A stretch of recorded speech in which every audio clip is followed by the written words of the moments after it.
Sexual harassment in tertiary institutions has become a cankerworm that is rapidly eating deep into the educational system and at the same time degrading the system. I'm your host Erica Ishiwu today, and this is the Red Shed Talk. Welcome back. With me in studio today is an OAP and event host, a podcaster, and a mental health advocate, Simply the Law. Thank you so much for having me, Erica. How are you doing today? I'm fine. So, today we're going to be talking about sexual harassment in tertiary institutions. Okay, yeah. Cool. A very big problem. It's a very big problem, actually. You know, and it's something that has been going on for years. True. You know, what do you think is sexual harassment?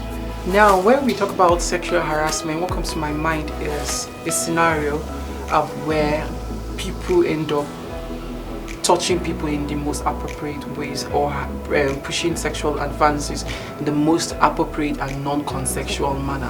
Consensual manner, yes. So that's what comes to my mind when I hear the word sexual harassment. Thank you. All right. So what makes people want to sexually harass others? Like, okay, is there any? Okay. Do you think that there's any particular direct reason why they want to sexual harass people? Yeah. Now, mostly ignorance. Okay. So people do not know that when the other person does not consent, it is sexual harassment. Yeah. When they don't find it comfortable, it is sexual harassment. So what causes sexual harassment? I know a lot of persons want to say sexual harassment is caused by probably the girl is wearing inappropriate things, or the girl is disposed, or the guy is or not. You know, when you come to talking about rape and issues surrounding rape, they tell you that the girl was putting on this or the girl was doing on that. So that's sexual harassment. So when the person is not consenting, sexual harassment. So even if you think you are familiar with this person, does not give you the right to want to have sex with them or want to do sexual things with them without their consent when they are not comfortable about. So I think the cause of it is mostly ignorance and pervertness. So people are just like a pervert. They just want to every time. So yeah, you understand. Okay, so what are the possible causes of sexual harassment in tertiary institutions in Nigeria? Because if you hear reasons from, you know, people who are very fond of committing this kind of offense, they will tell you, well, I did it and he or she liked it. He, you know, from the body language, you know, they feel like, you know, for the fact that you did not say it does not mean that you don't. Yes, you resent it. You understand? So now in university as a tertiary institution, I feel like students are mostly sexually harassed. And then let's come from the point of they themselves harass themselves. Yeah. It's possible. Not to even talk of those are the top. You get. Now, let's talk about those at the top. Let's be strategic. Let's cite a case and then be strategic about it. Let's talk about lecturers that want to have sex with you in order to grade you. That's sexual harassment. It's basically based on the fact of dominance. Yeah. It's like if you said do like a negative dominance. When you have power, you think you can just get anything you want. Yeah. And then most of these lecturers, because they have power and then they see how vulnerable the students are, they will just want to have sex with you. They'll tell you, okay, come and have sex with me in order for you to move your grade from F to A. Yeah. You understand? Then students too, once you are vulnerable, we are open to any kind of harassment, sexually, financially, whatever. Yeah. Once they are vulnerable, so among themselves they sexually harass themselves basically because the other person, which is the victim, is vulnerable. They are not outspoken, or they're just it can be as a result of familiarity to an ignorance. Yes. Okay. So what do you think discourages students from speaking out when sexually harassed? Fear. Fear and threats, and not knowing the right persons to talk to, and then scared that talking to the right persons may not talking to people about it will not actually bring out the yes. So like I said earlier in the last question, it was like sexual harassment can be as a result of like a lecturer harassing a student sexually. It can be as mild as touching them in inappropriate places. Yeah. And then you want to talk about it, but you're scared that how will I drag so and so, Mr. so and so, or Mrs. so and so person who will hear me, and what if they come for me? I'm not even graduated yet. They would frustrate me. But then you have to understand that there are agencies out there. There are people who are out there who would listen to your plight, and then they would do the right thing. So yes, I think they are scared, and then they don't know that there are enough securities, or there are securities set in place, bodies set in place to ensure that nobody comes for you or nobody comes after you. Okay. Thank you. So, do you think that universities have the required security to protect students who open up when sexually harassed? Yes, they do. But I think that whatever security they have in place needs to be reformed. It needs to have modern strategies of approaching issues like this, modern innovations of approaching issues like this, because students will be threatened. You may come out anonymously to say, okay, I've been sexually harassed by this person, but then the persons you are calling out know exactly who is calling them out. Except if they have multiple partners that they have sexually harassed. Do you understand? So now, but then the security of the school have to be able to employ relationship strategists, people that will be able to have, not like when I mean relationship strategists, people that are able to have good relationships with students and then get to know them, so that students can confide in them and talk to them. So there was a fact about sexual harassment I saw, and it says in 80% of students who are sexually harassed in college do not speak out. And then he said out of 4 to 5 students, out of 5 students, 4 persons have been sexually harassed in school. So you understand, the quota is really, really high. And the numbers are increasing every day. So I feel like having conversations with students, having people present, like a member of these agencies should be present in, let me say, in all classes.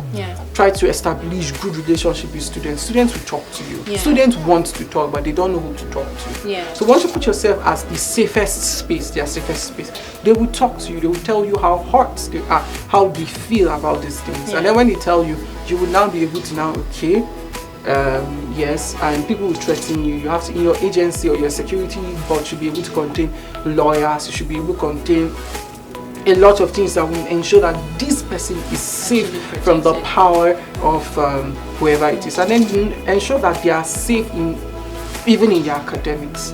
Because these offenders may have power to pull others in order to frustrate you. Yes, that's what I think about it. Alright, so what punishment do you think can be given to, people who are offenders? Let's just talk about the offenders, because I think it goes beyond the police maybe giving them restraining orders. This is Nigeria, like a lot of things happen. But then you can't really. First of all, I would just say, don't go into punishment. Boom. Investigate the issue. Alright. Investigate the issue, even after the person has been proven guilty of that crime. Sit with them, interrogate them with psychologists, so that you'll be able to decipher what is their triggers. What is these triggers? If it's something that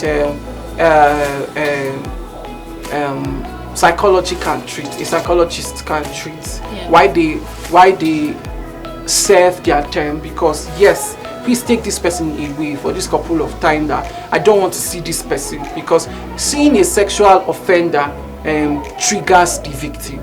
So you have to you have to take this person far off, let this person go, and then in their course of going, what are the things you do in place to get both the victim back on track psychologically and emotionally, and how to make this offender not to be at that place in their life where they get to offend another person. So if you are looking for an amount of term or jail term, I think you can sentence the person to 2 years imprisonment with hard labor.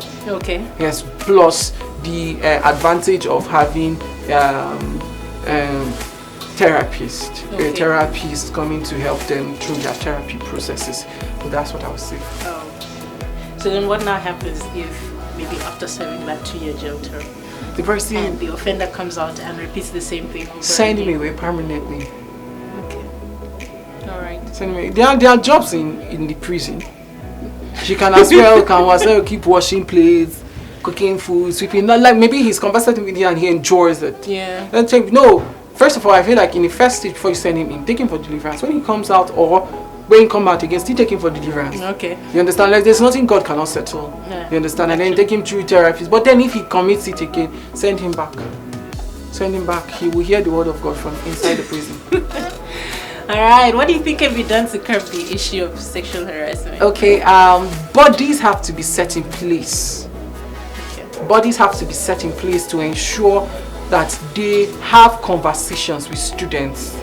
Not just conversations with students, they would have to assure students that there is an agency that allows you to talk about these things, that is concerned about whatever you tell us, and that's why we are set up, because we'll ensure you have justice. Yeah. So they need to know these things. And then I feel like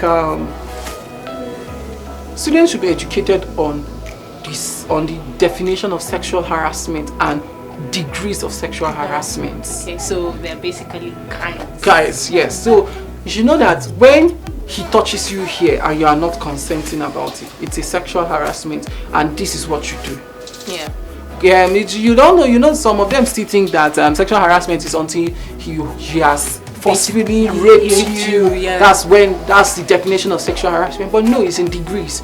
It takes time. It's progressive. Yeah, it's a process. You understand? So you have to educate students, educate lecturers, and every person in the learning environment that this is it, this is not it. Yeah. You understand? Yes, that's the way to curb it. So that's it, guys. You've heard from the law, ways of curbing. It's things that you can do, people that you can actually talk to, and also, most importantly, the causes. We can't really emphasize it that much. Yes. It's not all about, blaming it on the victim at the end of the day. Yes. But then it's And I think they should stop it. Stop blaming victims for being sexually harassed. Yeah. Don't do it. Even if her skirt was as low as whatever, it should not warrant her being sexually abused.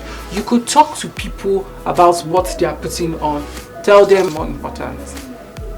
Alright, so that's it from myself and Delore. Thank you so much for gracing the studio for us. Thank you so much for having me, Erica. It's always a pleasure. Thank you. That's it from me, Erica, popularly known as Zena, for those of you who don't know. Catch me next time on the Red Chair Talk, brought to you by My School News. And until then, peace out.